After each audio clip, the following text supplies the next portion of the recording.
No, I didn't like the angle. How I had the angle to see our face. See, like this, but we still in frame. So your titties. Come on, push it. Yeah. What vacation is this? 4 or 5? Either one, let's go. I don't know. I don't even care. Check it out though.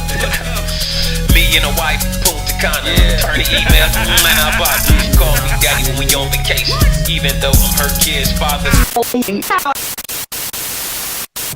What up, y'all? Welcome to Couple Goals Podcast. I'm Coach Dee Matthews, and this is Dr. Tresha Matthews, and today we're going to talk to you about how to punish and reward your child. When we was growing up, we got our butt whooped. We both the same age, so we got spank, spoons, extension cord. Punishment options, that was about it. Do you want the belt? Yeah. The spoon, something thrown at Switch. you? Yeah, all of the And above. you couldn't pick no little switch, otherwise you had to go back out there, and then they're going to get one that's going to be double the size. So today we're talking about appropriate punishments and whatnot. Exactly. So, babe, take it away, lace them up, tell them kind of some things that they can do to make sure that the punishment actually fits the what you could not crime. What? Yeah, I know. The proper punishment for the proper challenge that your child is doing at home. So I'll give you a couple of examples also, but in general, when your child does something and you're not in approval of it, you have to reprimand them, because that's the only way that you guide that kid. If you don't reprimand them, in their mind, whatever they're doing is okay. So you've got to do it in order. That's how we train our kids. However, you don't have to whoop your kid for everything that happens. So backtrack to the first kid that I have. I was a single mom with him. Mark got about 4 to 5 whoopings his entire life.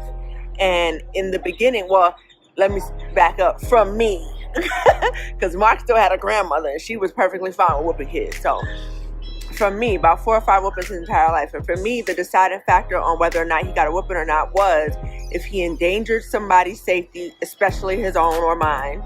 And that's pretty much about it. So aside from that, it's like anything else, we can talk about it. If you endangered yourself or somebody else in that moment, you needed to feel it. I needed you to know right now that this is not acceptable. We cannot move forward like this. So there were a couple incidents. One of them, after I told him, Mark, come here. He turned around and darted out into the street after when I was calling him. So in that incident, I chased after him, grabbed him in the street, and spanked him right there on the spot. Like, you do not do that. So that's an example. However, there are other things where a parent might feel like whooping a child. Another example, I had went grocery shopping. Everybody had their own stuff that they wanted. I had a specific bag of chips that was just for me. It was the little fancy chips, and I said, this one is mine. Nobody touch it. And I went to my room. I came back and I see Mark leaving the kitchen with a mouthful of something. And I go in there and my chips are open. Mouthful of something. So obviously I know he ate my chips. And I called him back and I said, Mark. Now the average parent right then and there would have called him back and whooped him. You ate my chips. I told you don't eat it. I said, Mark, did you eat my chips? He said, no. I said, are you lying to me? He fixed his face for a minute and then he said, yeah, I'm lying. So at that moment, I had to make a decision. Fast thinking, I said, okay, this is your punishment. It was the beginning of summer break. I said, go get me a white t-shirt and a marker. He came back. I said, I wrote on the shirt. On the front of it, I wrote, I am a thief, because on the back, I wrote, I stole from my mother. I said, this shirt is your uniform for the summer and you are not staying in the house. You have to go outside for at least an hour every day and you are wearing this shirt every day. At the end of the day, you need to come inside, wash your shirt, hang it up, put it back on in the morning, and don't use my washing machine. Go in the sink and wash the shirt. So he did that summer. Marcus never stolen again. It drilled the point home. He had to think about what he did all summer long. And it was such a small act of thievery, but nonetheless, it was thievery. And what I told him, I said, when you take something that's not yours without the permission of the person it belongs to, you are stealing. I don't care what it is. Because at the time, he was like, it's just chips. I'm like, I don't care what it is. I don't care if I said, this is my air, don't breathe it, you inhaled. You stole it. So, we drilled the point home. So on that now, here's the thing. Whatever your kid does, everything doesn't deserve a whooping, but everything needs to be addressed. If a kid leaves his dishes on the counter, don't clean up after him. Call that kid back and say, hey, you left your dishes, pick them up. If your kid doesn't make his bed when wakes up in the morning, don't whoop them or yell at them or, hey, sweetie, you didn't make your bed. Can you go back and make your bed up? Over time, they'll just learn and they'll do it. So that's parenting with love and kindness. And I think I said that before in a different video. They're learning from us. Don't teach them anger and disappointment. Teach them love and kindness, but guide them also. You got anything to add to that? Sound like a lot of grown men need that same little toolage right there. We need to be loved so we don't go around acting like bad kids. So we'll come back and make up our bed too. I'll make my bed. But no, I like that, and that's sometimes cultural. You may have been raised a certain way, and it's just about adjusting in this day and age. Like, kids got too many influences, they got too many distractions. I'm not gonna lie, like my son, he has a phone, but I can't take his phone all the time and give it back to him all the time and take it and give it back in every single minute. I mean, he calls me when he gets off the bus stop, and they have it for emergencies. They have it not for emergencies. They have it because they good kids and they earned it and they deserved it. So it's just a matter of redirecting them if the phone or something like that is a distraction and he's not doing what he's supposed to do. I just don't want to yell at him crazy because, you know what, I gave him the damn phone.